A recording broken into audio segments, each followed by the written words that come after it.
Assalamualaikum warahmatullahi wabarakatuh.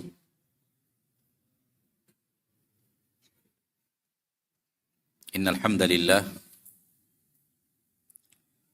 nahmaduhu wa nasta'inuhu wa nastaghfiruh wa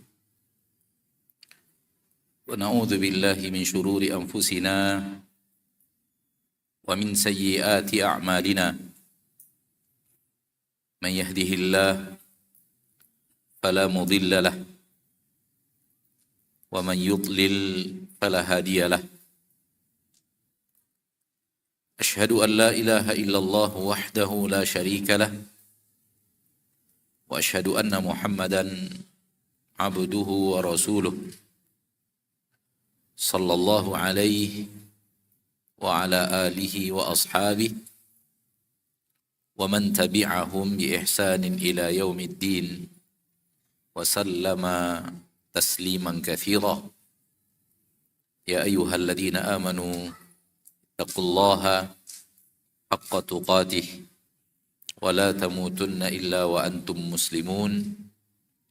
يا أيها الناس اتقوا ربكم الذي خلقكم من نفس واحدة وخلق منها زوجها وبث منهما رجالا كثيرا ونساء واتقوا الله الذي تساءلون به والأرحام إن الله كان عليكم رقيبا.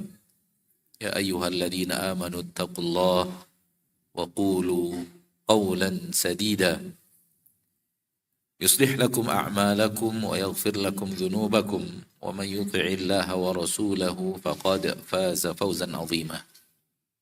أما بعد فإن أصدق الحديث كتاب الله وخير الهدي هدي محمد صلى الله عليه وسلم وشر الأمور محدثاتها فإن كل محدثة بدعة وكل بدعة ضلالة وكل ضلالة في النار. معاشر المسلمين والmuslimat rahimani wa rahimakumullah. Mari kita bersyukur kepada Allah tabaraka wa ta'ala, Rabbul Izzati wal Jalalah wa Rabbul Jabaruti wal Malakuti wal Kibriyai wal Azamah, yang telah memberikan kepada kita kesempatan untuk hidup di atas ketaatan, hidup untuk melaksanakan ibadah kepada Allah tabaraka wa ta'ala, dan untuk itulah kita dihidupkan Allah Rabbul Izzati wal Jalalah. Allah memberikan kepada kita nikmat kehidupan, dan Allah subhanahu wa ta'ala memberikan kepada kita seluruh sarana untuk hidup. Tujuannya agar kita jadikan semua itu sarana untuk taat kepada Allah Rabbul Izzati wal Jalalah. Allah berfirman di dalam Al-Quran, وَابْتَغِي فيما آتاك الله الدار الآخرة ولا تنس نصيبك من الدنيا. Raihlah, kejarlah, gapailah dengan apa-apa yang kami telah berikan kepada kalian. Kejarlah, raihlah, gapailah kampung akhirat.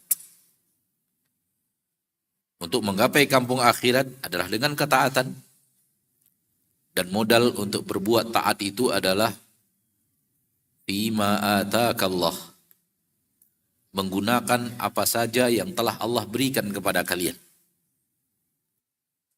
Allah memberikan kepada kita harta, gunakan harta untuk menggapai akhirat.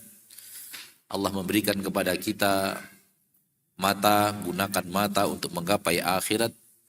Dan maksud akhirat di sini tentunya kehidupan di surga Allah tabaraka wa ta'ala. Allah memberikan kepada kita kaki dan tangan, gunakan untuk akhirat. Allah memberikan kepada kita akal dan logika, gunakan untuk akhirat. Karena ini yang Allah perintahkan, dan ini yang menjadi maksud dan tujuan penciptaan manusia. Sebagaimana ayat yang kita insya Allah semua hafal, atau mayoritas kita menghafalnya saking familiarnya ayat yang dibacakan dalam surat Az-Zariyat ayat 56 Allah berfirman,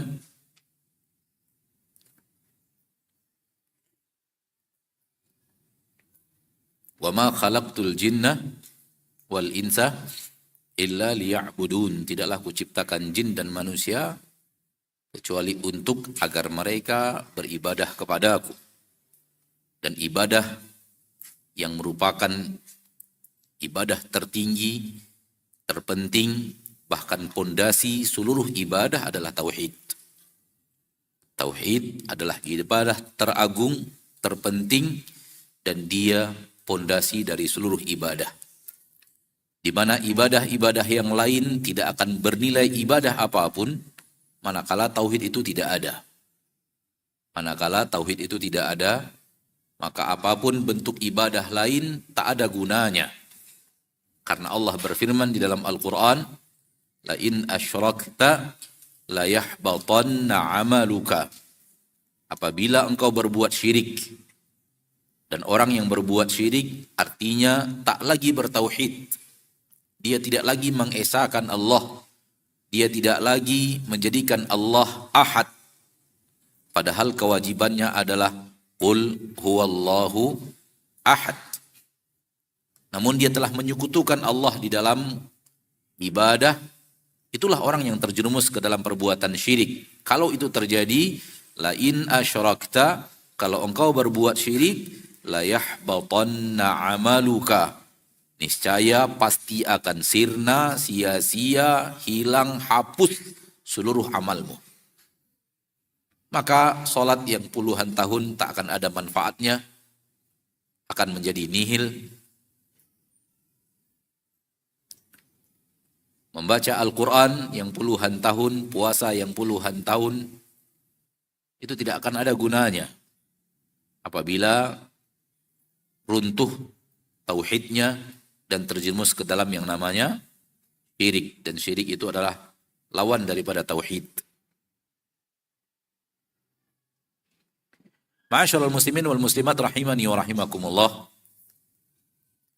Pada kesempatan yang berbahagia ini kita akan berbicara antara syariat dan akal. Antara akal dan syariat. Sesuatu yang kita ketahui bersama bahwa Allah Tabaraka wa Ta'ala muliakan makhluk yang bernama manusia dengan akal. Salah satu yang memuliakan makhluk jenis manusia adalah akal yang Allah lebihkan dari makhluk-makhluk yang lain. Dengan akal manusia dimuliakan Allah Rabbul Izzati wal Jalalah.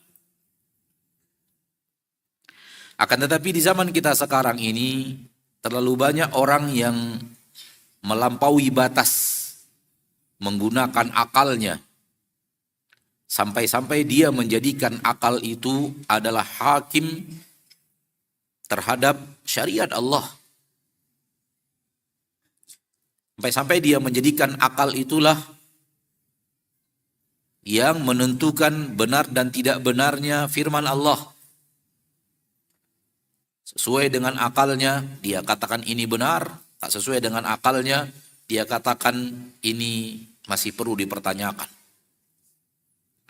Ini jenis manusia yang terlalu ghulu, berlebihan menggunakan akal dan menjadikan akalnya adalah referensi utama hidupnya. Bahkan menjadikan akalnya adalah referensi utama agamanya. Fala haula wala quwata illa billahil aliyil azim. Dan di zaman kita sekarang ini, kaum seperti ini mulai banyak. Bermula dari mereka-mereka yang asalnya bukan muslim, memiliki agama lain, namun di agama mereka itu penuh keraguan-raguan dan banyak hal yang tak mampu dijawab oleh pemuka-pemuka agama mereka. Sehingga akhirnya lahir gerakan untuk ragu terhadap agama dan menjadikan logika referensi utama. Kalau itu terjadi kepada orang-orang yang tidak beragama Islam dan rujukannya bukanlah kitabullah Al-Quranul Karim dan tidak juga sunnah Rasulullah SAW, wajar kalau mereka akan menemukan di pemahaman agama mereka sesuatu yang tidak cocok dengan logika. Kenapa? Karena sudah masuk karya manusia. Sudah masuk di dalamnya rekayasa. Sudah masuk di dalamnya logika-logika manusia zaman di mana yang mereka katakan kitab suci telah dikotori oleh logika-logika itu. Sehingga ketika bertemu dengan kaum yang logikanya lebih canggih, bertanya kepada apa yang ada di dalam kitab tersebut, tak ada jawaban. Tak bisa untuk dijawab secara logika, akhirnya mereka ragu akan makna-makna keimanan yang selama ini diajarkan kepada mereka. Namun hal itu sayangnya mulai digandrungi oleh kaum muslimin sekarang ini dengan datangnya alat komunikasi dan alat informasi yang demikian mudah. Sehingga mereka mendengarkan dari mereka-mereka yang ragu akan agamanya. Dan mulai masuk ke dalam barisan umat Islam, orang-orang yang meragukan itu.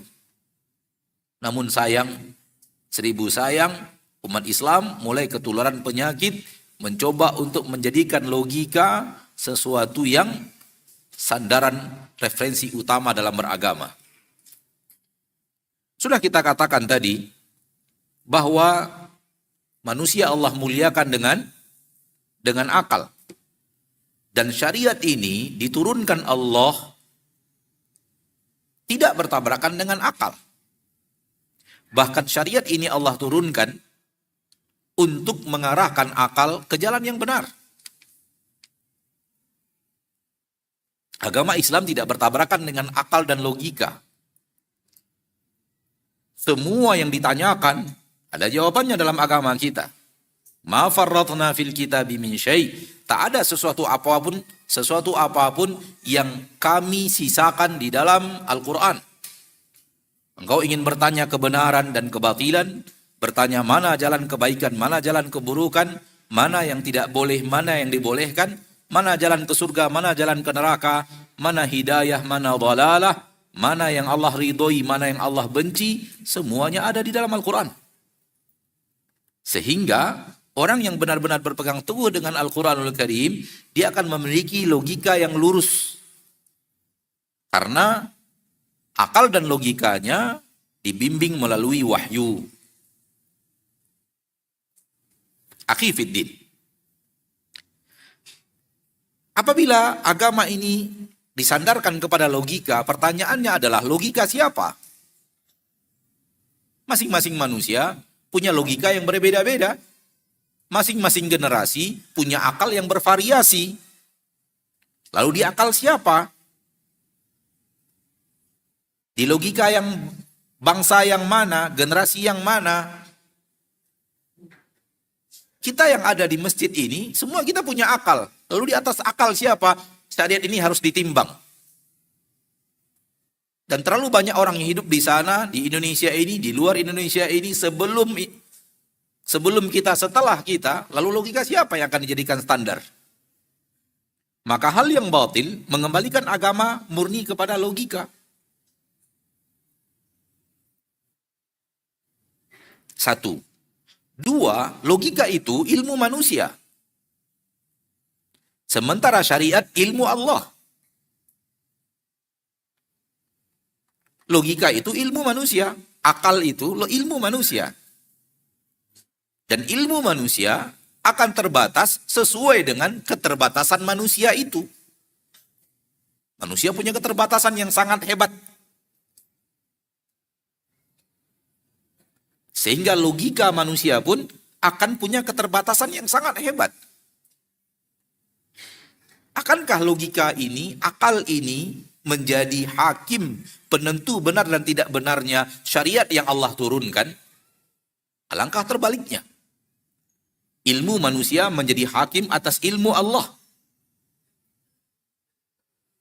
Ana mengatakan seperti ini karena semua yang hadir biidznillah azza wa jalla yakin, saya yakin-yakinnya bahwa Al-Quranul Karim adalah ilmu yang Allah turunkan ke permukaan bumi, bukan karangan Nabi Muhammad sallallahu alaihi wasallam.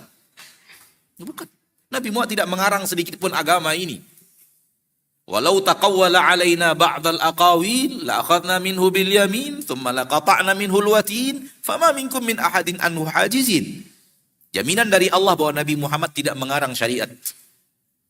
Kalau Muhammad Rasul itu mengarang-arang sesuatu, mengatasnamakan kami, la akhadna minhu bil yamin, kami akan ambil dengan tangan kanan, tsumma laqata'na minhul watin, kami akan putuskan urat jantungnya. Fama minkum min ahadin anhu hajizin. Tak seorang pun di antara kalian yang bisa menghalau illa wahyu yuha. Nabi itu, Rasul itu, Muhammad SAW itu tidak berbicara melalui hawa nafsunya. Karena hawa nafsunya, berdasarkan hawa nafsunya. In huwa illa. Di India sana, terlalu banyak orang-orang cerdas secara logika. Namun kenapa pulang-pulang nyembah sapi?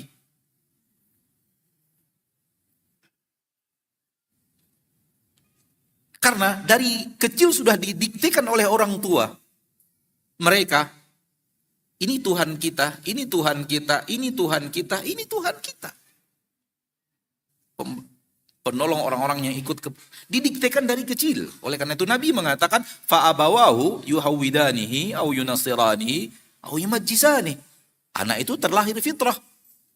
Namun orang tuanya yang mendiktekan kepadanya kebatilan-kebatilan Yahudi sehingga dia menjadi Yahudi. Kebatilan-kebatilan Nasrani sehingga dia menjadi Nasrani, kebatilan-kebatilan Yahudi, Majusi sehingga dia menjadi Majusi. Tuhannya adalah api. Dikte kecil dari orang tua itu sulit untuk ditepis. Kenapa? Karena dia terlalu sering disebut, masuk ke dalam akal, nempel tanpa apa ya? Tanpa apa bagusnya kita ngomongnya?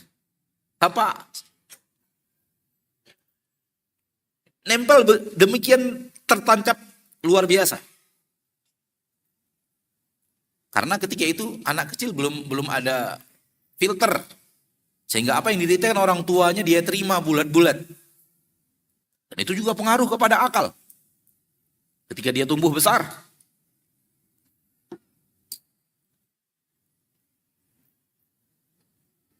Ketika orang mendiktekan dan dia percaya kotoran sapi itu bermanfaat.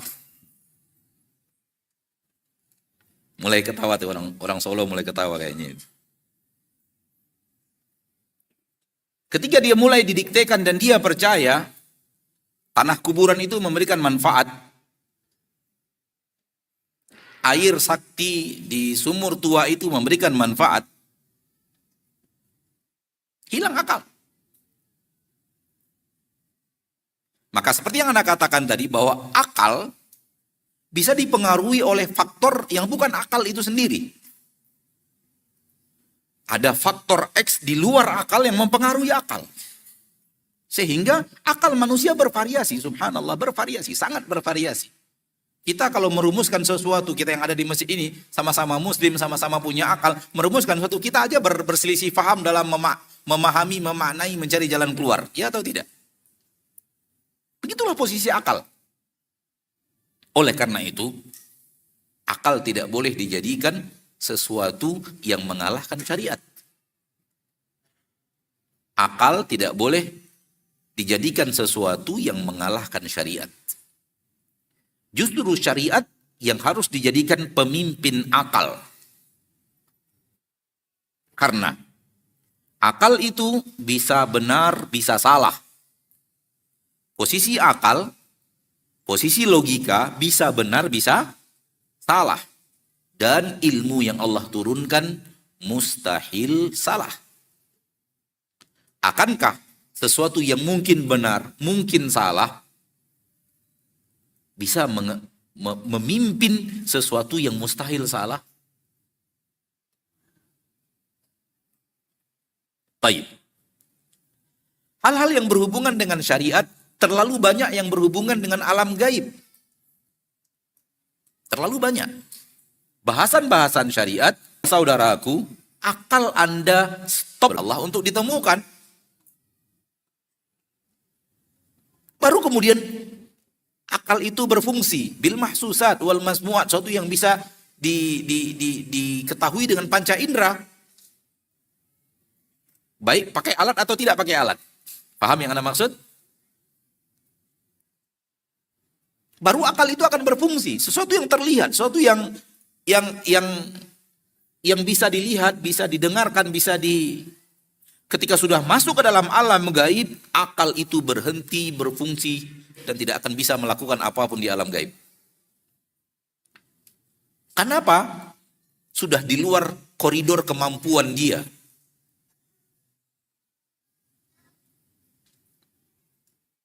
Oleh karena itu hal yang aneh, sangat aneh, kalau ada orang yang menggunakan akalnya menolak hal-hal yang gaib yang Allah katakan. Menolak hal-hal yang gaib yang Rasul sampaikan.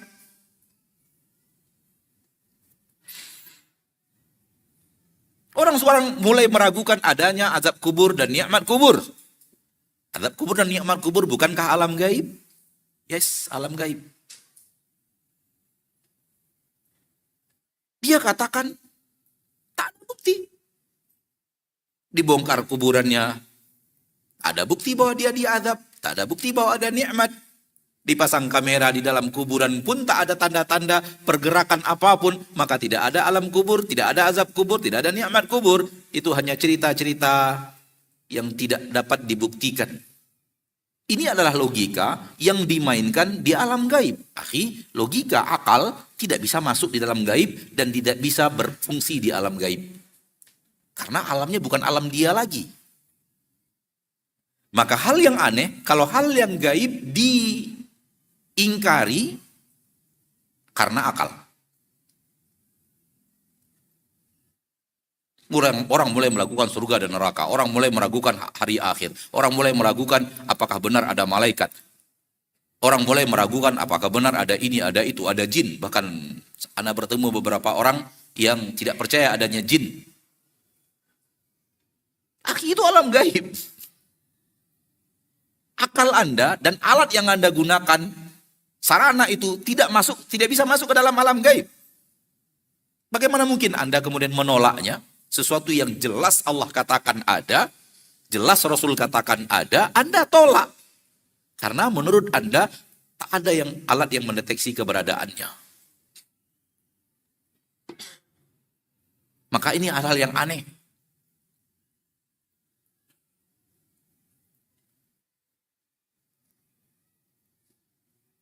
Handphone. Terus semua kita tahu handphone kan? Kan fungsinya luar biasa tuh. Ya luar biasa lah ya. Kita ngomong sampai ke Amerika, kita ngomong sampai ke Saudi, kita ngomong sampai, kan luar biasa itu. Informatikanya juga luar biasa. Taib. HP yang canggih seperti itu sekarang tak punya sinyal. Bisa buat apa dia? Hah? Bisa berbuat apa si handphone itu tanpa sinyal? Bisa berbuat sesuatu? Itulah mirip akal dengan alam gaib. Kalau sudah masuk alam gaib, akal bagai kehilangan sinyal. Akhi, alam gaib itu hanya bisa didapatkan dari khabar sahih. Khabar, informasi yang sahih. Dan informasi yang sahih itu adalah datang dari Allah dan Rasulnya. Tanpa informasi yang sahih, akal tidak akan bisa mengetahui apa yang terjadi di alam gaib. Alam gaib itu baru bisa diketahui dengan informasi saja. Syariat yang dia adalah wahyu yang Allah turunkan dalam bentuk Al-Quran dan Sunnah kepada Nabi SAW, ilmu yang datang dari Allah memberi informasi kepada kita, informasi yang sangat banyak tentang alam gaib. Akal nggak bisa mendeteksinya. Oleh karena itu, orang yang beriman ketika datangnya dari Allah, ketika datangnya dari Rasulullah SAW, mereka hanya akan mengatakan amanna, sami'na wa ata'na. Langsung dengar, taat. Nggak ada cerita tidak. Kenapa? Datang dari Allah dalam bentuk wahyu yang dia mustahil salah. Maka jangan pernah Mendahulukan akal dibanding logika, dibanding syariat. Tambah satu poin terakhir. Akal Anda bisakah dimasuki oleh godaan syaitan? Sangat bisa. Syariat Allah, syariat ini apakah bisa dimasuki oleh syaitan? Tidak bisa. Syariat sudah Allah pagari dari permainan syaitan, permainan iblis dan bala tentaranya. Hadis sahih dari Abdullah bin Mas'ud ketika Rasulullah SAW membuat garis dan mengatakan inilah jalanku yang lurus. Adapun jalan-jalan yang ada di kiri dan kanan jalan ini adalah jalan yang tidak ada satu jalan melainkan ada syaitan di sana yang menyuruh kepada jalan itu. Maka agama sudah Allah pagari daripada permainan syaitan. Yang kembali kepada agama yang sahih, syaitan tidak bisa berbuat apa-apa untuknya.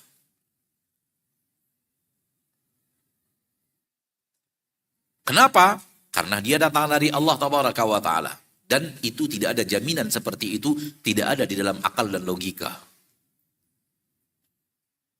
Kalau kita bermain akal dan logika, kita akan kalah melalui orang yang punya pengalaman yang sangat luas.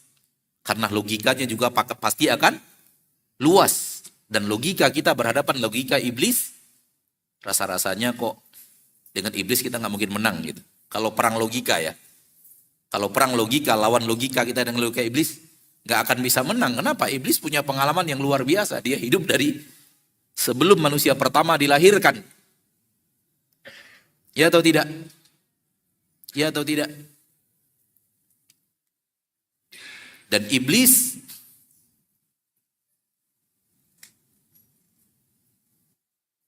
sampai sekarang hidup bertemu dengan Nabi Adam, bertemu dengan Nabi Nuh, bertemu dengan Nabi Saleh, bertemu dengan Nabi Yusuf, bertemu dengan generasi yang sangat panjang.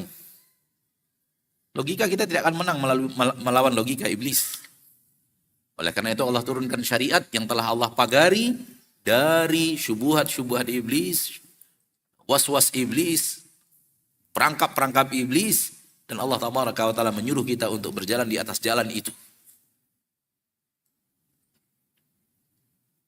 Maka sesuatu yang begini sifatnya, bagaimana mungkin dia akan didahulukan dibanding syariat yang pasti kebenarannya dan mustahil kesalahannya.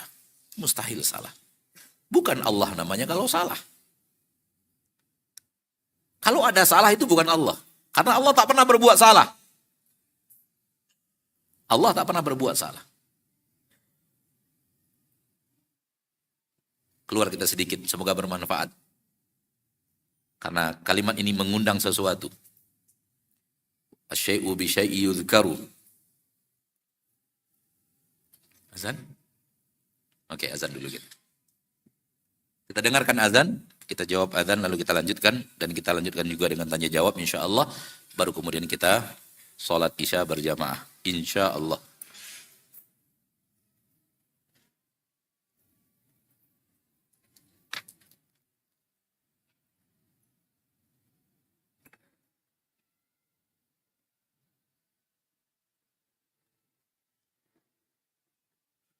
الله أكبر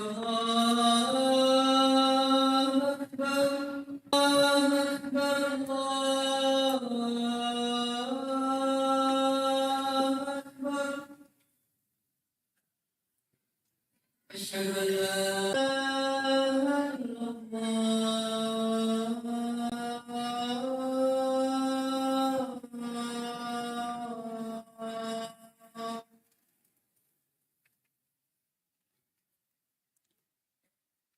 أشهد أن محمدا رسول الله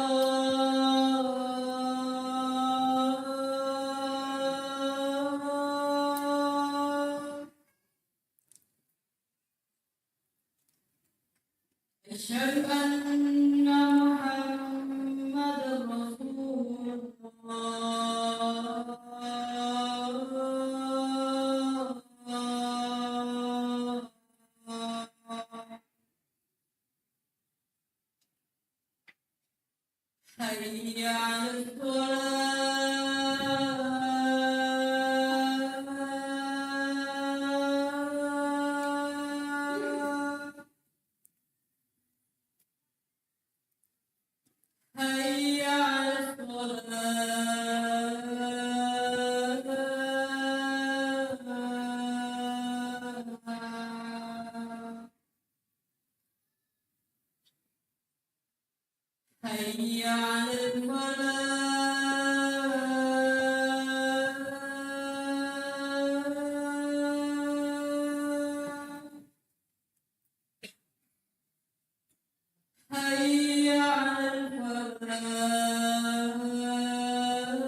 Dalam poin tadi, Allah nggak mungkin salah.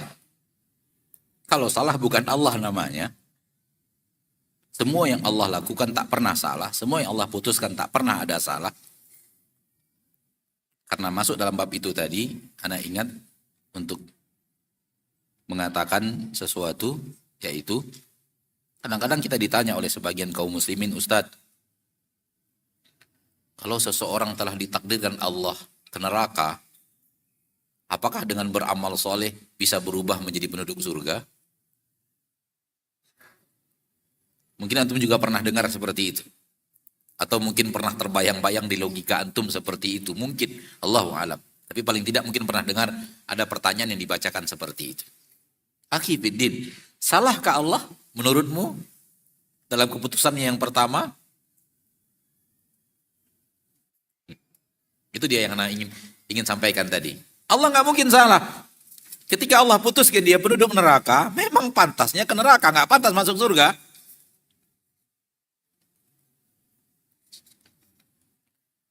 Nggak seperti kita buat keputusan, setelah itu kita sadar keputusan kita salah, rubah lagi kepada yang benar.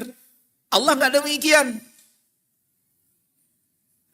Oleh karena itu Allah mengatakan, ma yubaddalul qawlu ladayya, di sisiku keputusan tak bisa dirubah. Tak ada cerita dirubah-rubah keputusan.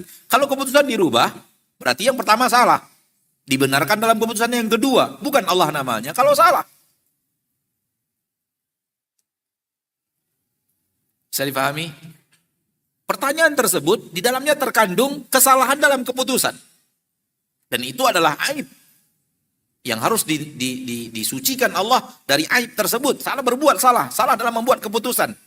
Ini sudah diputuskan di neraka, ternyata dia beramal soleh. Oh salah rupanya masuk surga.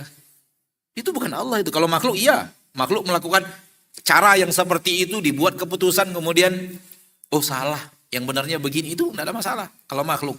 Karena logika manusia berubah. Ilmu manusia bertambah. Yang dulunya, mungkin antum tahulah, pelajaran antum di S1 dibantah di pelajaran S3. Bagi yang sudah sampai kepada S3. Pelajaran S1 di kuliah dibantah oleh pelajaran S3. Itu wajar. Itu manusia. Itu menunjukkan bahwa antum bukan Tuhan. Ya. Kalau kita kadang-kadang pergi ke dokter umum, apa yang dikatakan dokter umum itu dibantah oleh dokter spesialis. Dengan orang yang lebih tinggi ilmunya dan logikanya. Dan itu suatu hal yang wajar karena kita makhluk. Namun Allah tak demikian saudaraku. Baik, lanjutkan. Oleh karena itu, ketika kita yakin seyakin-yakinnya Allah nggak pernah salah, disinilah benarnya cara bersikap orang yang beriman. Kullun amana billahi wa malaikatihi wa kutubihi wa rusulih la nufarriqu baina ahadim min rusuli. Kita benar-benar iman kepada Allah dan Rasulnya, kepada malaikatnya. Inilah kondisi yang benar ketika orang yang beriman. Kalau sudah Allah yang mengatakan, kalau sudah Rasulullah SAW yang mengatakan, sami'na, langsung wa ata'na. Nggak ada cerita mikir dulu. Kenapa? Pikiran mungkin benar mungkin salah. Firman Allah mustahil salah. Dahulukan yang mustahil salah dibanding sesuatu yang mungkin benar mungkin salah. Itu kan karakter orang yang benar-benar beriman. Allah katakan di dalam Al-Quran surat An-Nur ayat 51. Innama kana qawlal mu'minina idza du'u ila Allahi wa rasulihi liyahkuma bainahum ay yaqulu sami'na wa ata'na. Dan ini di zaman orang sekarang dikatakan jumud. Ente tidak menggunakan logika, ente mau langsung iman-iman saja.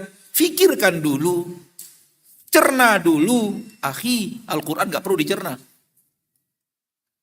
Hadis Nabi yang sahih gak perlu dicerna. Karena dia mustahil salah.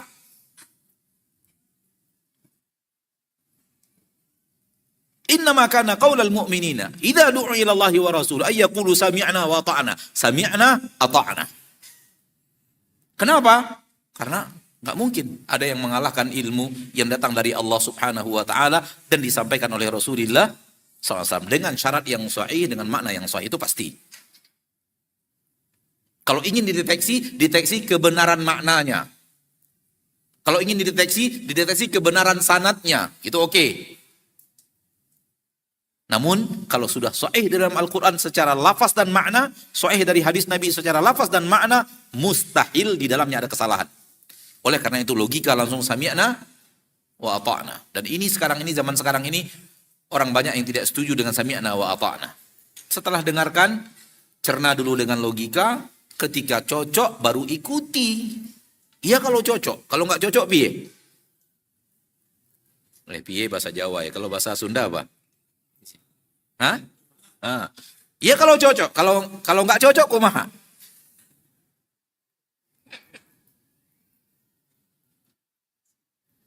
Jangan ikut, begitu dengar langsung ikut, langsung taat. Salah itu. Dengar, gunakan akal ente diberikan Allah akal untuk mencerna. Cerna dulu dengan akal, nanti baru ikut. Jangan main ikut-ikut saja. Kita katakan, kalau sudah datang dari Allah dengan makna yang benar, sami'na wa ta'ana, itu yang terbenar. Apabila logika Anda pada saat itu belum bisa mencerna dengan baik, biarkan dulu sambil mencari orang yang bisa menerangkan. Kalau sudah datang dari Allah, kalau sudah datang dari Rasulullah SAW, mustahil di dalamnya ada kesalahan. Mustahil. Al-Quran itu tidak mengandung kebatilan sedikit pun. La ya'tihil batilu min baini yadayhi wala min khalfihi tanzilun min hakimin hamid. Al-Quran di dalamnya tidak ada kebatilan sedikit pun. Di depan dan di belakangnya. Kenapa? Dia diturunkan dari Allah. Al-Hakim yang maha tahu, maha bijaksana. Al-Hamid yang maha terpuji. Nggak mungkin. Ilmu Allah salah. Kalau Anda dengarkan firman Allah dan Rasulnya, Anda cerna dulu sesuai dengan logika Anda, baru beriman. Anda beriman dengan logikamu, bukan dengan perkataan Allah dan Rasulnya. Hati-hati itu. Karena hasil akhirnya adalah firman Allah, firman Allah sabda Rasul sallallahu alaihi wasallam dicerna dulu dengan akal. Cocok baru beriman. Anda sedang beriman dengan logika Anda, bukan dengan Allah dan Rasulnya.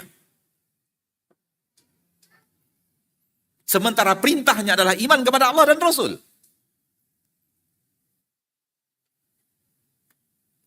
Sekali lagi, apabila ayatnya benar dan maknanya benar. Apabila hadisnya sahih dan maknanya benar.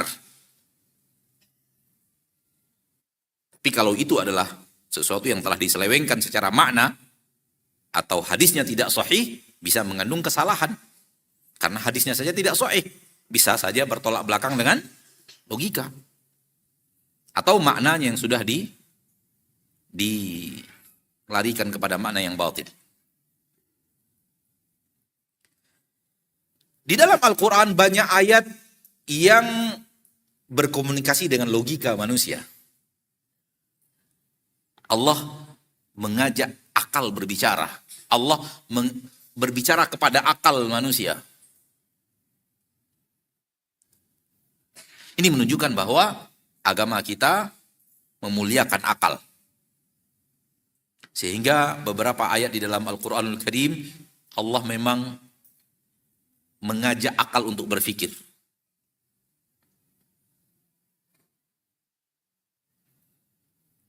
Surat At-Tur ayat 35. Am khuliqu min ghairi syai'in am humul khaliqun? Apakah kalian itu diciptakan dari sebelumnya kalian tidak ada? Ataukah kalian yang menciptakan diri kalian sendiri? Apakah kalian itu diciptakan min ghairi syai'in, padahal sebelumnya kalian bukanlah siapa-siapa? Engkau sebelumnya tidak ada. Apakah itu atau kalian yang menciptakan diri kalian sendiri? Ini ayat berbicara kepada akal manusia. Wahai manusia yang hidup, kalian itu dihidupkan atau menciptakan diri sendiri? Diciptakan atau menciptakan diri sendiri? Jawaban kedua mustahil. Karena manusia tahu persis bahwa kita tidak menciptakan diri kita sendiri. Karena kalau kita menciptakan diri kita sendiri, nggak kayak begini kita mau wajah kita kan? Gitulah, lebih kurang lah. Lebih kurang seperti itulah gitu. Kita terima bersih, berarti kita diciptakan. Kita tidak menciptakan diri kita sendiri. Kalau kita tidak menciptakan diri kita sendiri, berarti kita diciptakan. Kalau kita diciptakan, berarti ada yang menciptakan. Karena kita diciptakan, berarti ada yang menciptanya. Karena sesuatu yang diciptakan, pasti ada penciptanya. Ini ayat bicara logika. Ayat mengajak logika berpikir.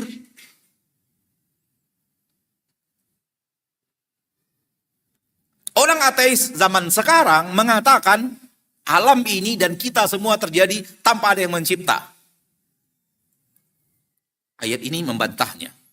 Kamu diciptakan atau menciptakan diri sendiri? Jawaban ateis,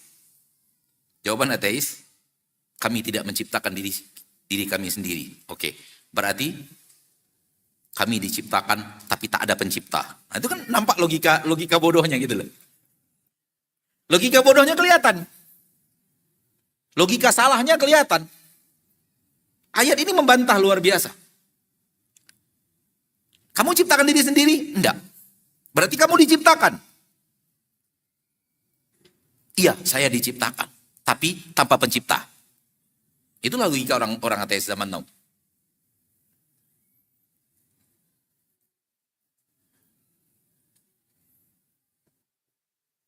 Kalau ada orang yang bilang,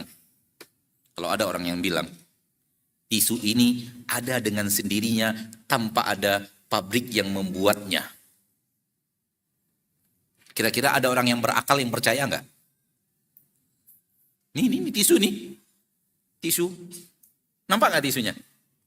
Tuh, kecil banget, kecil. Ini tisu ini tercipta dengan sendirinya tanpa ada sesuatu pun yang menciptakannya. Tak ada perusahaan yang membuatnya, tak ada tangan-tangan manusia yang mengolahnya, tiba-tiba dia ada. Adakah logika sehat yang bisa menerima? Adakah orang yang berakal yang percaya? Hai ateis, Anda bisa percaya manusia yang sempurna ini tanpa pencipta? Anda bisa percaya alam yang sangat luas ini, matahari, bulan, bintang, dan aneka ragam makhluk langit yang jauh lebih besar daripada bumi ini tercipta sendirinya tanpa ada yang menciptakan, tanpa ada yang menyusun, tanpa ada yang mengaturnya? Tisu yang kecil saja Anda tidak percaya. Kalau dia ada tanpa ada yang mengadakan, bagaimana logika Anda akan bisa mengimani, meyakini bahwa alam ini tak ada yang ngatur, tak ada yang mencipta, dia terwujud begitu saja, terjadi begitu saja, lalu Anda ciptakan rumus-rumus yang aneh-aneh, yang diwajibkan orang meyakininya, alam ini Big Bang, terciptalah langit dan bumi, dan semuanya teratur dengan rapi.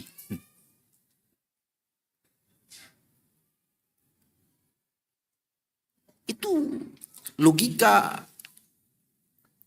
apa namanya itu? Antum tahu kelereng? Tahu kelereng? Ambil kelereng itu 50. Susun rapi-rapi dengan jarak yang sama. Jaraknya pas. Kalau bila perlu pakai meteran gitu. Rapi, dari sini sampai ujung sana rapi. Rapi. Kelereng itu posisinya pas. Dari satu kelereng lain jaraknya sama. Itu yang Anda maksud rapi. Lurus, kemudian jarak satu kelereng dengan kelereng yang lain sama. 50 kelereng. Lalu Anda katakan kelereng ini tersusun rapi dengan sendirinya. Ada orang berakal yang percaya? Tersusun rapi. Enggak ada yang nyusun. Atau dia katakan begini. Kelereng ini awalnya saya pegang. Kemudian saya lempar.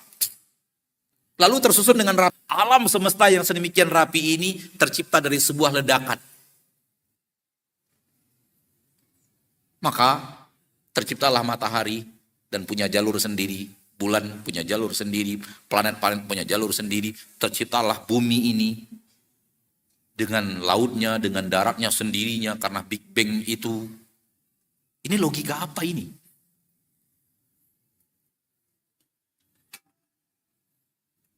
Ma'asyiral muslimin, ma'asyiral muslimat, rahimani wa rahimakumullah. Jadi, ayat ini bicara mengajak akal berpikir, tapi mengarahkannya kepada logika yang benar, bahwa Anda adalah makhluk yang diciptakan. Kalau Anda tidak menciptakan diri Anda sendiri, berarti Anda diciptakan. Kalau Anda diciptakan, berarti ada penciptanya. Karena mustahil sesuatu diciptakan kalau tidak ada penciptanya. Namanya juga diciptakan. Taib. Pindah kepada firman Allah di dalam surat Al-Mu'minun. Ayat yang ke 115.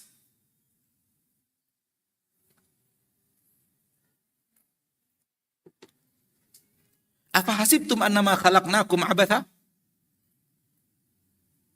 Kalau kalian sudah yakin kalian diciptakan dan Allah yang menciptakan kalian, Allah mengajak berpikir lagi logika manusia. Apakah kalian mengira kami ciptakan kalian abatha, untuk suatu yang sia-sia? Tak ada maksud, tak ada tujuan, ciptakan saja begitu? Apakah itu? Ini ayat bicara logika. Mengajak logika berpikir dengan logika berpikir yang benar. Kalau ada orang yang mampu dalam bahasa kita, dalam bahasa manusia menciptakan. Namun tentu menciptakan Allah dengan menciptakan manusia beda hal ya. Beda jauh. Manusia juga menggunakan kata mencipta, Allah juga menggunakan kata mencipta, namun menciptanya Allah dengan menciptanya manusia beda. Namun mari kita ambil kalimat menciptanya. Kalau ada seorang yang bisa menciptakan mobil,